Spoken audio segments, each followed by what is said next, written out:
Today, people, this tree fell off because the wind from that hurricane is very strong. So for this tree to get knocked down, the wind was probably 170 miles an hour to knock down this strong tree, people.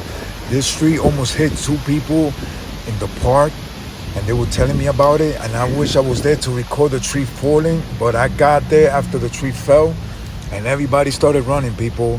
So look at the tree right here. It's a windy day from the winds of that hurricane that is around, people. So when you guys know there's a hurricane around, try to stay away from trees, man, because this is something very dangerous. And you guys can see the fence, how bended it is.